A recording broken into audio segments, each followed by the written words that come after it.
It's great if you can, thank you, Kat. Uh, Great if you can share your questions in Q&A or in the chat. It's just a little easier to pull it out in the Q&A. Also, encourage you and welcome you to share your reactions that you'd like through the presentation as well too. That helps us kind of connect and get a pulse on the audience as well too. I'm happy to be your facilitator today. I am Trixie Ann Goldberg. I am a 2024 alumni uh, uh, uh, manatee.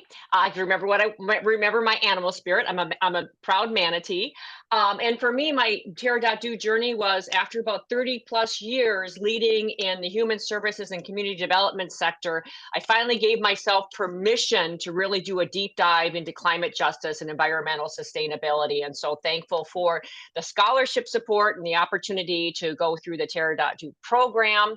I am today actually a National Fuse Executive Fellow with the City of Phoenix, working to end energy poverty and energy burdened households through affordable, reliable, clean energy for low and moderate income families and municipally owned properties as part of their climate action plan and solar for all initiatives. And so thank you for Terra.do experience, absolutely launching me into my environmental experiences. So I love these opportunities to connect with more fellows and hear about the experiences such as Colleen will be sharing with us today. Do note that for anyone that would like to use it and needs would like to use it, there is use your closed caption functions and anything else that you need to help today make today's experience as productive for you. And as always, this will be available in tape as well, or link will be shared after as well. So thank you with Kat from Terra.do for supporting us technically today. I am going to move into our introduction. It's going to be a very brief introduction because our speaker is here to share her journey. So we're very pleased to welcome Colleen Mirabello, who Colleen joined Terra.do after having a degree in computer science and psychology with the University of Pittsburgh. She jumped into the Terra.do Learning for Action and then followed up with the career course as well too. She has a wonderful personal experience as well as her professional journey and her current organization. I think you're going to get lots of insights today. So without any further ado, welcome, Colleen. All right, thank you very much. And I just want to start by apologizing for my voice. It's finally nice out in Massachusetts, and apparently my body is celebrating this by getting sick or having allergies or something. So may have to take a pause for a cough drop, we'll see. Okay, so let's get started. So first, thank you, Terra.do, for giving me the opportunity to talk to you all today. I'm going to tell you a little bit about myself. I'm Colleen Mirabello. I am Senior Manager of Data and Impact at a company called All In Energy. Previously, I was a full stack developer, director of engineering, and eventually chief technology officer at a software as a service company that originally was called Surf Merchants. It was acquired by another company called Live Shopper in 2020. And finally, I was part of the Xeris cohort, a little tricky to find X named animals, in late 2022, early 2023 in the Learning for Action program. And I will be talking about all of this in more detail throughout this presentation. So today I will be talking about my current job. What is the company about? What do we do? What do I specifically do there? I will be talking about my former job and my path to climate work, which very much includes Terra.do, as we've said. And then I will talk about how the transition is actually working out. And then we'll have some time for questions at the end. So to start with, All In Energy is a nonprofit in the Boston area, which for those of you not from the United States, it's in Eastern Massachusetts. For the most part, we're a fully remote company, but we have somewhat recently opened an office in Lawrence, which is kind of near the New Hampshire border. So it's unfortunately not very close to me, but some of my coworkers do work there pretty much every day. The company was founded in 2018, and at this point we're around 45 people and have been really rapidly growing in the past few months. We are funded through a combination of donations and specific contracts for work that we do, which I'll talk more about later. And we have a board of directors, which is made up of various kind of experts in the clean energy industry who have kind of a focus on environmental justice. So I've been here for about a year and a half. So at its core, All in Energy is about environmental and economic justice. So we have two primary missions. One is to increase the diversity of who works in the clean energy industry, and the other is to make the clean energy economy more inclusive. So starting with that first mission, which is a little simpler to explain, increasing diversity in clean energy means hiring the kinds of people who don't typically work in the energy industry. So if you start from a place where the people working in energy tend to be men, more specifically, at least in the United States, white men, what this looks like is hiring women or non-binary folks, people of color, people who speak more than just English, people who came here from other countries who have a wide array of cultures in their background. So as a result of this, we have people from so many different countries. I've listed a few here that I know I've missed some because it's just so many. And so that means we have a lot of different cultures in our company, which keeps things really lively and interesting. You know, holidays come up and it's like, do you celebrate that holiday? How do you celebrate it? What's your family traditions? It's a lot of perspectives and different backgrounds, which is also really helpful with interacting with our customers and understanding the people in Massachusetts because Massachusetts is a diverse place as well. Um, so we also rely heavily on interns.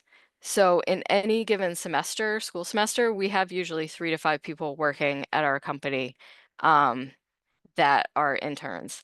And so that means we're giving a lot of new people experience in the energy industry, and a lot of times they end up working out and we hire them long term. So actually, I was thinking about this as I was making the presentation, and all of the people that I work with on a day-to-day basis, like my team and the team we work most closely with, all of those people started as interns in the company and have been hired full time, and some of them have worked there pretty much since the beginning. So it's not just a way to get, cheap people to work for us. It's really focused on workforce development and finding good talent for our company.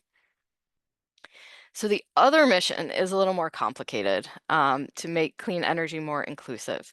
So the gist of this is the clean energy economy, the products that are available to residential consumers, they tend to be kind of new, expensive, confusing. There's all these incentives. At a federal level, there's incentives. We'll see how much longer that lasts. But in Massachusetts, there are a lot of incentives.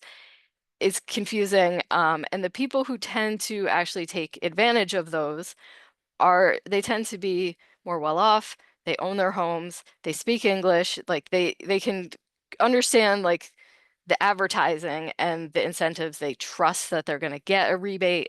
And those tend to be the people who take advantage of the incentives. Um, so the mission of our company is to increase the number of people participating in these incentives, participating in these programs, who are maybe not English speakers. So we try to increase the translations, language access for them. We do outreach to renters and landlords. It's a lot less straightforward if you don't own your home, how to make these changes and get the incentives. And we directly work with a lot of the communities so we can understand um, their specific needs. And then sometimes we also work with, actually all the time, we work with the utilities in Massachusetts and sometimes even with the Massachusetts government to advocate for these kind of customers. So some examples of how we work towards making this more inclusive. Initially, in the early days of the company, and again more recently, we do direct outreach to customers. So talking directly with them about incentives and programs. Directly assist them in connecting them to specific programs or telling them how they can qualify for certain things. One of the really effective ways that the company figured out to do this is something that we call an energy bill checkup, which basically entails a customer bringing their utility bill um, and showing it to someone from our company and then we make recommendations based on that. So maybe they're based on their income, they might be able to qualify for a lower rate. We can help them figure out how to do that. Maybe they have a big balance that they've racked up and it's really scary. They don't know how to pay it off. We can help them figure out how to get on a payment plan so they don't risk getting shut off. Or maybe they've signed up with an energy supplier that is charging them too much. We can help them get on a cheaper rate. So that is one specific way that we've helped customers directly and continue to.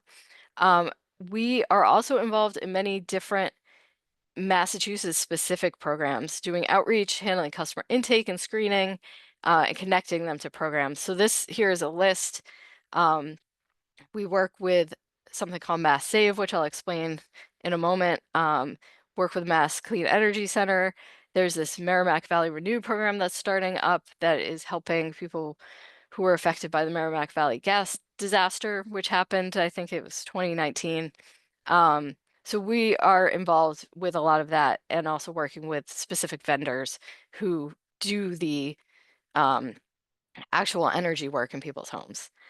And then for all of this, we really focus on providing materials, phone trees, live customer interaction in the languages that customers speak where possible. So I'm just going to give one specific example of the programs we work with. And the one that I've worked a lot with is called the Community First Partnership. So to understand what that is, you need to understand what Mass Save is. And I think that this is something that is somewhat unique to Massachusetts. I don't know how many other states or countries have this kind of concept. So the idea is there's an assortment of utilities, gas and electric, in Massachusetts. And through some kind of complicated process a long time ago, this Mass Save concept got created where these utilities charge everybody a little bit more on their bill. It goes into a big fund, which is then used to help improve the energy efficiency of the buildings in Massachusetts. So this usually starts with something called a home energy assessment, where someone comes into your house and they look at the whole thing holistically. Do you have enough insulation? Are your windows sealed up? Are your doors sealed up?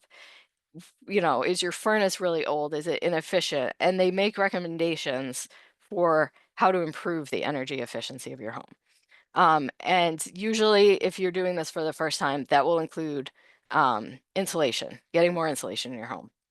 And they offer that at a reduced cost. So this money is funding, this home energy assessment is free. You're getting a bunch of money off on the insulation. And then there are rebates for things like heat pumps or swapping out an old fridge with a new fridge, for getting an induction stove, things like that. And they also offer interest-free loans for some of these improvements. So you can get, I think it's a 7-year interest-free loan for, it keeps changing what is covered with that. I think if I personally were to get a heat pump in my home, it would be covered. We used it a long time ago to swap out our windows. We had really old windows in our house, and we got new ones, and that was covered by the loan, and then we had 7 years to pay it back. So because most residents and businesses in Massachusetts are paying into this program, they're eligible to take advantage of it. It's kind of like a group funded thing. But the customers who initially participated in this ended up being mostly the same ones that I've already mentioned. So homeowners who speak English, who are higher income. So the utilities that sponsor Mass Save divides this Community First Partnership, or CFP, to address these inequities specifically. So the idea is that they work directly with the communities to help them conduct outreach and assist customers in their communities. And the idea is that those communities know their populations and they know the best way to get through to them. So specifically, this targets populations of low to moderate income, non-English speaking, renters and landlords, and small businesses. So a lot of small businesses might be renting or own a small building. We can help them make energy efficiency improvements as well. So as I said, because these representatives live and work in these communities, the idea is that they will better understand how to reach those specific people. And they can also partner with additional groups in their community, maybe like a church or a group for a specific culture or thing like that. They know how to reach those people and work with them. So what do we do in this scenario? We are contracted as the lead vendor for the Community First Partnership. So we work with the communities. So there's the utilities, there's the communities, and then we're kind of in the middle. We train them on how to do the outreach and what the specific mass save incentives are, because they're always changing and there's a lot to understand, a lot of nuance there. So my coworkers do this training, develop these materials to teach the communities what mass save offers. Our staff meets with the community representatives regularly to talk about the outreach that they're doing and then review the data that is coming in about what they did, how many customers responded, and what those customers are doing. We facilitate the communication between the communities and the utilities. So a lot of times doing this outreach reveals maybe systemic issues or some kind of snag that customers keep running into. We can take that information and then talk to the utilities and say, hey, this problem is happening. What can you do about it? How can we smooth this out? How can we make the process better for customers? And we're also starting to see collaboration between the communities themselves. So we just actually 2 weeks ago tomorrow had an orientation for the communities that we're just launching the next round of this program. And they're talking to each other, they're brainstorming, they're figuring out, oh, I did this, it was really successful. How can you do it in your community? Things like that, which is really exciting to see. And then a little less exciting, we track that they're doing what they're supposed to be doing in order to get the funding that this program offers. And as I said, CFP is just one of several programs that we're doing, but just wanted to give you an example of how we're specifically helping with environmental justice in Massachusetts. So what do I do specifically? As you can tell from my title, Manager of Data and Impact, a big part of my role is to quantify the impact that our company and the programs have. So part of what I do is figure out how to count that, how to get those numbers, and then how to package them up and report them. And so on this slide, we have some example numbers. These are publicly accessible. I'm not going to show actual numbers because I don't know what can be public and what can't be. But the kind of thing that I do is like, how many home energy assessments were there? How many people got insulation? Things like that. So one way that we look at our impact is to connect the outreach that the communities are doing or our internal teams are doing with the response from the customers. So what events do we do? And then what ads have we run? What letters have we sent to people? And how many customers came into the pipeline from those efforts? The next step beyond that is to look at what happened with those customers. So for the ones that did respond, how far did they get in the process? Did they get an energy audit? Did they get more insulation? Did they get a new furnace, get a heat pump, etc.? So if the end goal is electrification of buildings, we want to know how effective the outreach and the help we're providing is in getting us closer to that goal. And I also work closely with our implementation team to figure out the correct infrastructure for this data. So this might include conversations about what customer information and demographics we need, what kind of activities and tasks we need to keep track of on our end, like how often did our team reach out to customers, how, did they send a follow-up email, follow-up text, etc. We're starting to get into customer surveys and feedback from customers directly. And then also tracking the customer status through the process. And so there's a lot of collaboration in that back and forth of what do we need? What can we do? What can we do in the time frame we have? What can we do in this database that's been around since 2018? So it's pretty collaborative. And then for a lot of the data that we have, I'm translating it into reports for a lot of different audiences. So our internal teams, our donors, our board of directors, stakeholders, the communities that are involved. Sometimes publicly, I sometime last year was scrambling to pull numbers for one of the local Boston websites or radio stations wanted to do a story on one of our communities. So sometimes I'm like pulling up numbers for radio shows. And all of this involves tailoring the data for the specific viewer, adjusting how polished it is, how technical it is, how sensitive it is, depending on who's going to see it. Assisting in all of this is the rest of my team. So these are my two full-time direct reports who Jimmy has been here since the beginning. And then Kemlin is, she started with us about a year ago at this point. And then we have another intern who's here just for the semester. So I also manage them to meet the needs of the company. So to get into a little more specifics about the technologies we work with, we primarily use Salesforce for tracking customer data and interaction.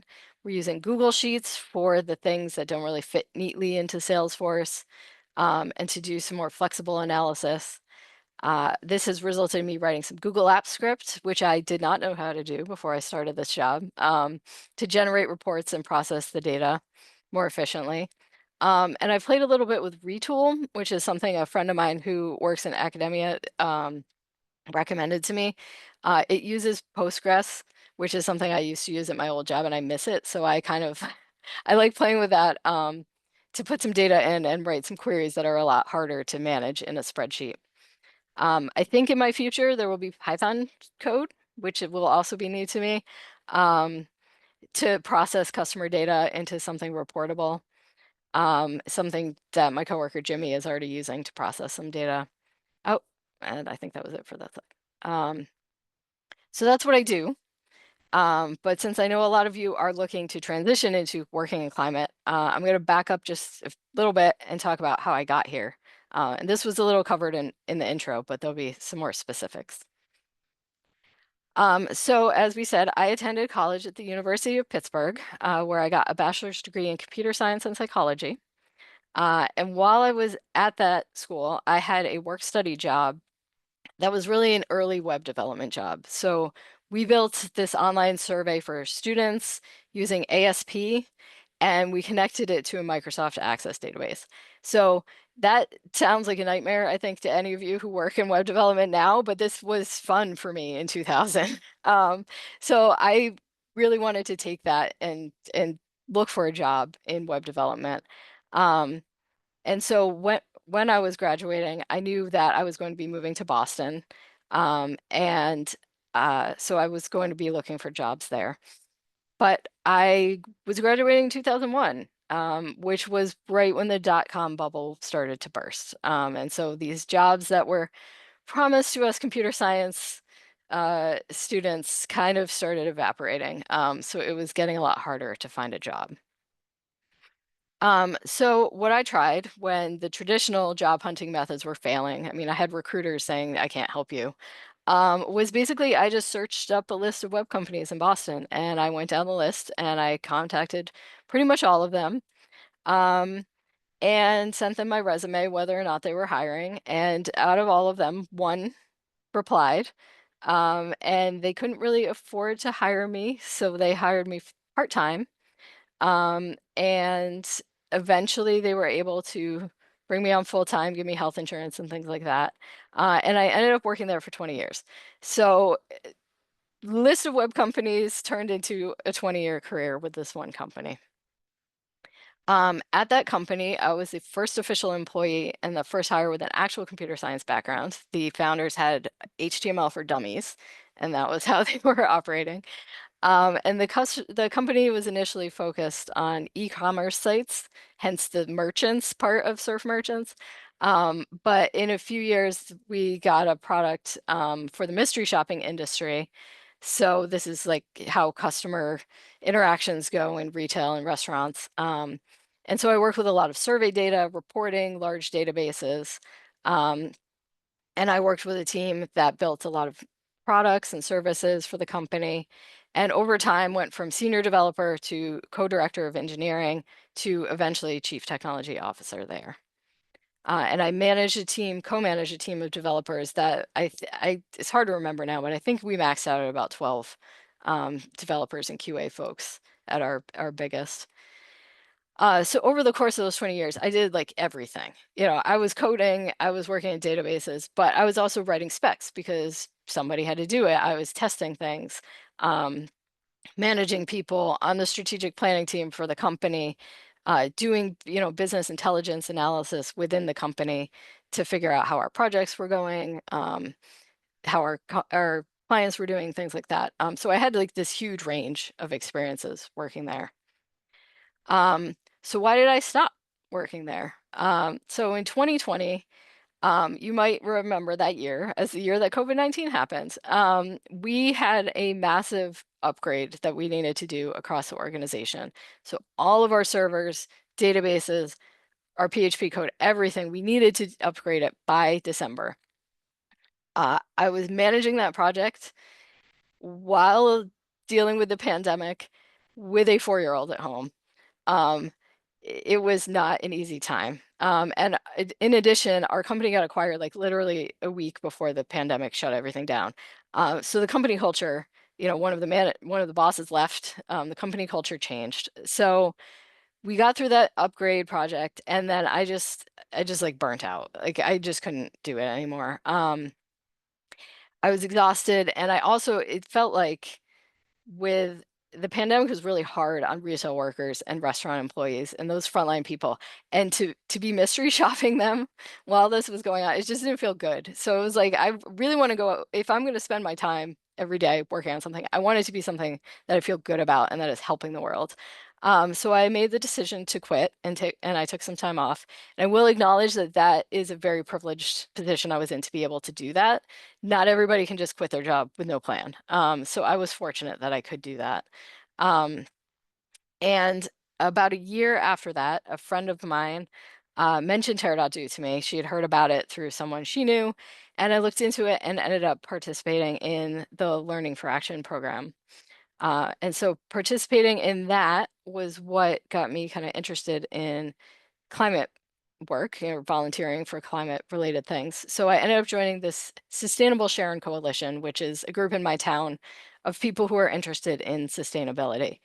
Um, and I also, as mentioned earlier, did the Terra.do career course. So that got my resume and LinkedIn in shape after like years of me not touching them because 20 years at the same job, I didn't really update my resume. And I thought LinkedIn was just this like fad. Turns out it's very essential to getting a job these days. So Terra.do helped me with that. Um, so in addition to teaching me about climate change, Terra.do led me to think deeply about what I wanted to be doing with my life and what I wanted that next job to be.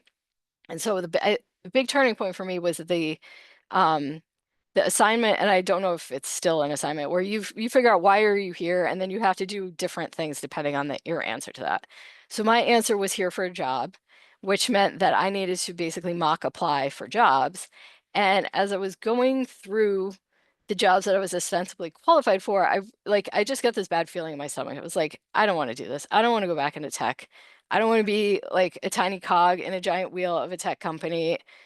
It's not what I want to do. And I was really having trouble figuring out how to put myself in like a box of a resume. Um, Given all these experiences that I had, and given that I'm just naturally the kind of person who's just like, what do you need? I'll figure out how to do it. Like that's me. And so making a resume in that scenario was hard. So what I ended up doing was flipping it around and saying, what companies do I want to work for? And looking at it from that perspective.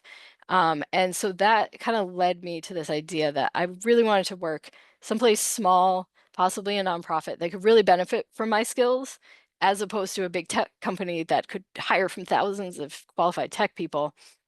I wanted to go somewhere that maybe they wouldn't normally be able to afford someone with my skills. And I was interested in the building electrification realm because Terra.do, I learned about it through Learning for Action, and it seemed very tangible to me. So I wanted to go in that direction. So throughout that process, I came across a job at a company called All In Energy, which is where I work now, that fit my criteria for the kind of place I wanted to work. I applied for a job that they had listed that I was not qualified for. It requested being able to speak Portuguese, which I don't. But I thought, they always tell you to apply even if you're not qualified, so I tried it. Didn't hear back. But a couple months later, I was at an event for Sustainable Sharon called Green Day, and I happened to be chatting with someone, and then later I found out she worked at All In Energy. So I took another look at their website and found that there was a data job posted and was like, I actually am qualified for this one. So I found her on LinkedIn and sent her a message and said, we met at this thing. Really interested in this job. And she connected me to the guy who is now my boss. So the hiring process was a little slow. The other executive director ended up going out on maternity leave, made things a little slower because they were covering for her. But I ended up getting hired at the end of the summer in 2023. So how is it going? A year and a half later, how's it working out? First of all, the company and the people are amazing. Like so great to work with. We have a lot of fun, even though we're remote. It's a really great collaborative, supportive environment. Um, my specific responsibilities have kind of expanded beyond the initial vision. I think the idea was I'd be making, graphs, and it turns out that I am doing IT work and data security work. Because the data that we want to really be able to like dig into to find out how the customers are doing is very protected. There's like literally a statute in Massachusetts that the contents of a home energy assessment may not be shared without homeowner consent. So it's a whole thing to be able to see that data and see, did this person actually follow through and do this work? So I've spent a lot of time trying to get data and not a ton of time yet analyzing what we have. But I think we're nearly at the end where I can actually have the data I need to do that analysis. Also, as I mentioned, the company is growing greatly, so there's some growing pains taking on new employees and new projects. So that has meant new data infrastructure, much more intricate managing of simultaneous projects.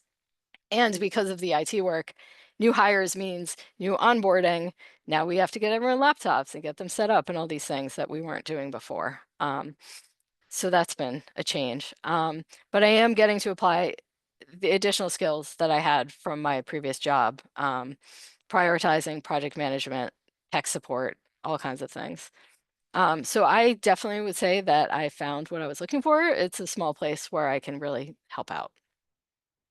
And I will add that in our current environment, working in DEI and clean energy, it feels a little rebellious. So that's been a twist to how we started. Over the past just few months, it's been a little bit different. So yeah, looking back from applying for web jobs in 2001, taking time off after 20 years, listening to that friend who told me about Terra.do, joining Sustainable Sharon, and talking to people I didn't know, connecting me to this job. Um, really never know what little decision might take you someplace new. So I think it's really about, being open and listening to others who have expertise and just seeing where things lead you. And that's my presentation. Wow. Thank you for sharing that so wonderfully and nobly. I love kind of the backward motion of that too. That really helped. It really was very, very helpful. So I'd love to have anyone, you feel free to come off mute or raise your hand or give a question in the chat. Um, Colleen, you touched on this, but I wonder if you might share just a little bit more in terms of what are you, as you reflect now on both the formal and the informal career supports, which ones you really found most helpful? And I'm thinking about things like coaching, professional networks, organizations, trainings, onlines, those things. What would you reflect back to us, the things that you think, boy, I'm glad I gave my time to that? And if there's anything you'd say, boy, in hindsight, I might not have focused on or given part of my time, Hmm. valuable time to that. Yeah, so I mean, the career course was enormously helpful. Um, I think in addition to the specific advice I got, you know, I didn't know what to do with a LinkedIn account. I didn't know I needed hundreds of contacts in order for it to be like effective. Um, so that specific advice was helpful, but it was also really helpful just to have like a time frame and a deadline and accountability of like, you need to do this week, because if it were just me, I would procrastinate. As you can probably tell from what I was saying, I do not love job hunting. It was not fun. Um, so I also ignored some of the advice about like, you need to approach it like a full-time job and apply to 3 jobs a day and make a spreadsheet and track it. Like that works for some people. I just couldn't make myself do it. So really I think I maybe applied for one other job besides the one that I ended up getting. Which again is a privileged situation that I could just do that and sort of wait and see if it worked out. So I don't know if I'm the best example of like professional.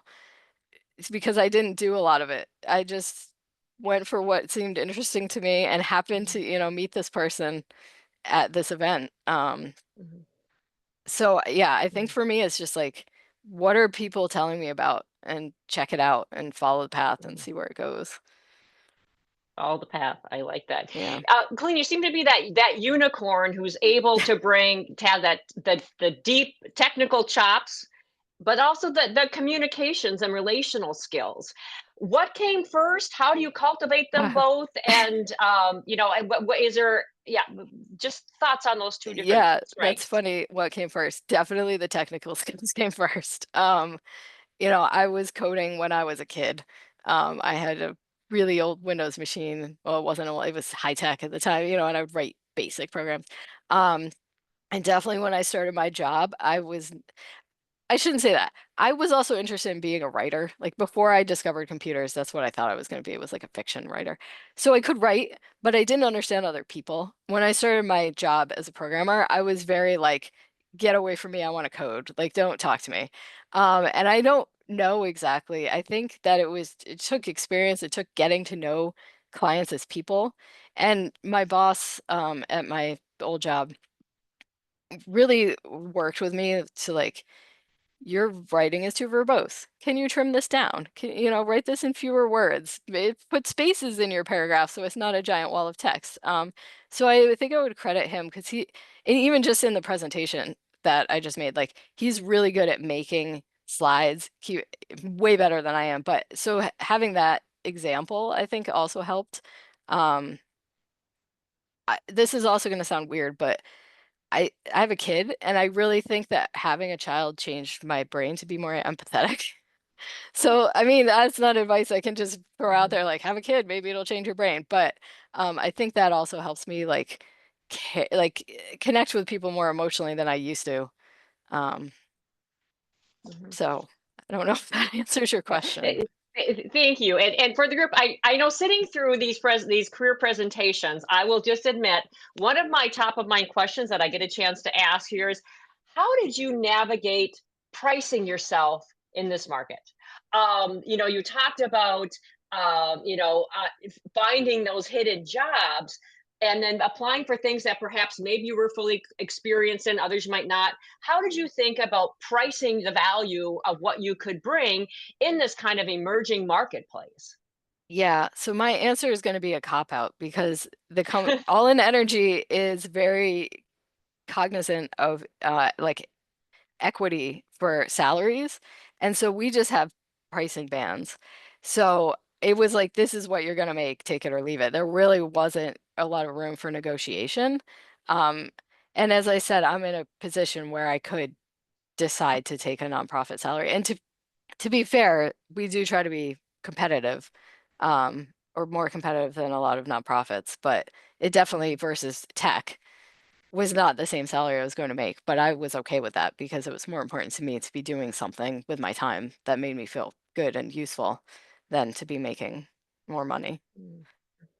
Thank you for that candor.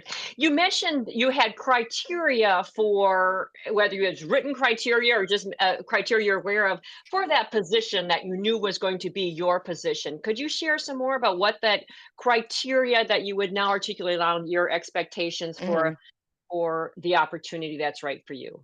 Yeah, so I think some of it is company culture, which you could get a sense for in an interview process, who you're talking to. It was fully remote, but had several conversations with Gabe, who is my boss, and with the rest of the team the smaller team that I'm working with. Um, it was also just doing something tangible. There's a lot of climate companies that have these concepts, but it's like, okay, but what are you actually changing? Whereas what we're doing is we're facilitating somebody with a gas furnace or an oil furnace having a heat pump, or somebody whose house is leaking warm air having a more, insulated house. So I really wanted to be somewhere that was making tangible change. So I think, yeah, it was like culture, tangible change, and then, my skills fitting the specific job Mhm. requirements. Thank you. How do we each find the all-in energy in our service areas? Are you replicatable? Who are your fellow organizations in Yeah, that space? that's a good question. I don't know if specifically if we're replicatable, Mhm, because I think Massachusetts is a little bit unique in the mass save approach. Um, I Yeah, I'm not sure how to advise that. mhm, Probably just a lot of searching, getting involved in whatever community organizations that are near you, and talking to people and see mhm, see what's going on. And I do see mhm. someone has a hand raised. I don't know if we want to. Oh, please, yeah, please come off mute and share your question. Hi, my name is Sangram. So I work as an senior ESG analyst for a company which works towards software as a service solutions in sustainability. So we provide ESG reporting, carbon accounting, and net zero strategy based solutions. So I had a question in regards to data because my background is not in programming. So what advice would you give me in terms of moving towards coding? And are there any certain structures and systems required for a climate tech company which would be really beneficial for adopting in my current company and current role? Okay, so multi-part question. So your first question was about moving towards coding. Um, Yes. that it's a little hard for me to answer just because I'm not coming into this new. Um, but where I'm currently at, it's the more beneficial thing is to have the problem and then figure out what coding solution I could learn to solve it, as opposed to just like I could go take a Python boot camp and learn Python, but it's not going to necessarily help me solve the specific problem that I have to solve. So I guess you could take a boot camp, or you could see, is there something that would benefit how you're working that you could specifically try to learn toward, to solve that problem, because that might get you applicable skills faster than just learning sort of the language in general. But I am saying that as someone who knows a lot of languages, programming languages, so it's a little easier for me to pick that up. Regarding, I think your second question was about specific tools or processes to apply. Yes, structures or certain systems that we can adopt in a climate tech company that can be really beneficial I'm not sure I development haven't. team perspective from the entire Mhm. chain. Yeah, I'm not sure I have advice for that because we're not necessarily a climate tech company so much as a nonprofit who happens to be using technology to help, if that makes sense. Our processes are kind of evolved over time. Um, mhm. it looks like there's also some advice on the chat, Yeah, but yeah, great. Thank you. Kate, I saw your hand come up. Would you pop in and ask your question? Yeah, thanks. This is great to hear a story, especially in the tech industry. So I'm a UX designer and also a visual designer, and I feel like I'm having this issue where I think I really have skills to give to the environmental industry, like many of them, but I'm not seeing a lot of positions open. And so was just curious if anybody had, or you had suggestions, Colleen, for, is it volunteering? Is it, like, how do you help get into the space when there isn't necessarily recognition or realization that there's a need for it? Yeah, that's a good question. Because yeah, I would say, like, from my experience, I don't think the company recognized like how much technology help was needed.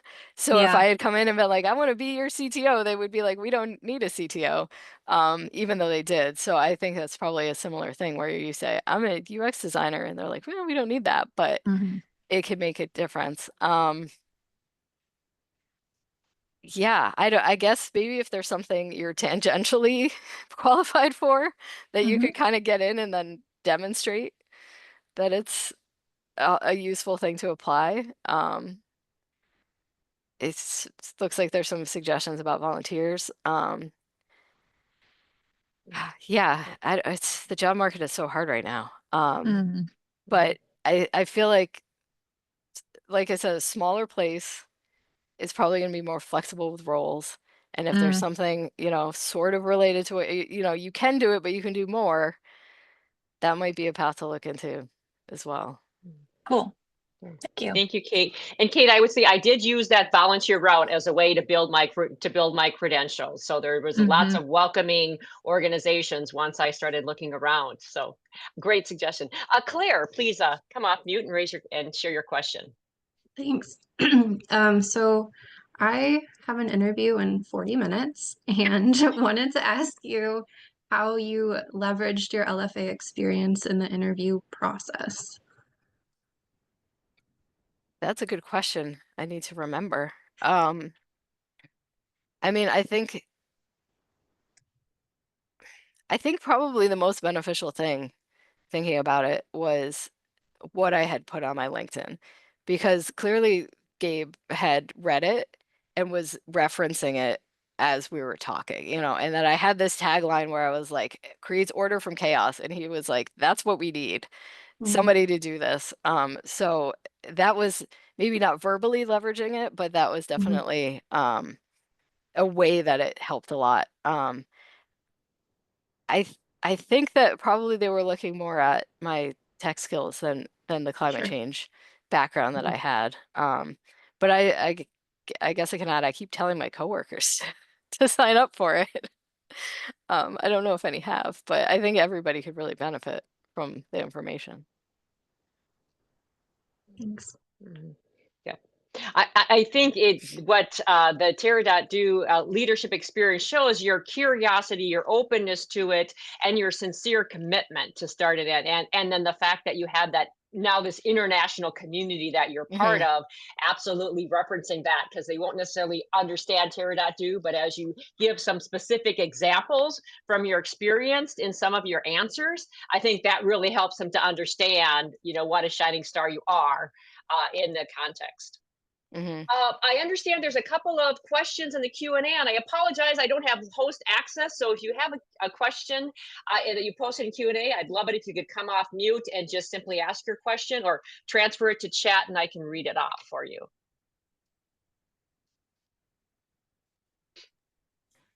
Trixie Ann, I've just made you co-host, so Oh, good, thank you. Okay, good. Sorry. I am the non-techie in this conversation, so I am not embarrassed at all for my. Okay, great, thank you. Let's see, Raj is asking, I'm curious how mature is all in energy with analytics and data sets, say, compared to a for-profit or a clean energy company.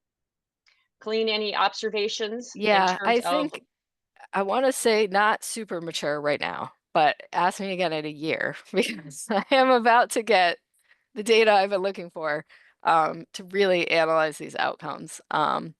So right now, I think not, but I think it's not just being a nonprofit, it's being a small company that's growing. They weren't really doing this analysis until recently, at least at this depth. good. So that sounds like there's a part 2 to this conversation. Please let us know. Maybe, We'd love maybe to part see two, how to get the data next security chapter. access. Okay, good.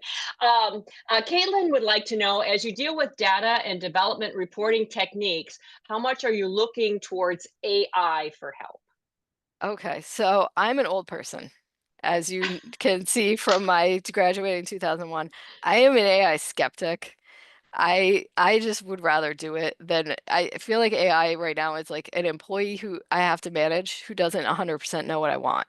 And so maybe there will be a point where it will, but I tend to just do things myself. I know that some of my coworkers use it for, organizing thoughts, writing things. But for me right now, zero. I turned off Gemini. I don't want its help. Maybe I will change my mind at some point, but right now I'm not using it. Great. Any other questions? Did I get all of them? Colleen, if there's no other questions, I'm gonna close with the same question I posed initially to the entire group. Is there a recent publication, reading, writing, speech, or whatever that you were part of that you have been recommending or finding yourself spending time on? That I was a part of or that I have like watched or read or either? Either. Okay. Mhm. So one thing, and I don't think I put this on my LinkedIn. As part of Sustainable Sharon, I've done a couple events with I see people are bailing, but for the recording, our historical society, which is just a few blocks from me, one of the Sustainable Sharing guys is also on the board there, and he has gotten them to install heat pumps to replace a furnace and gotten them to install solar panels. So we've done events there for the community to come in, and we talk about the process. How do you get a heat pump? How do you get solar panels? And, using the building as an example. And so they always want a historical tie-in.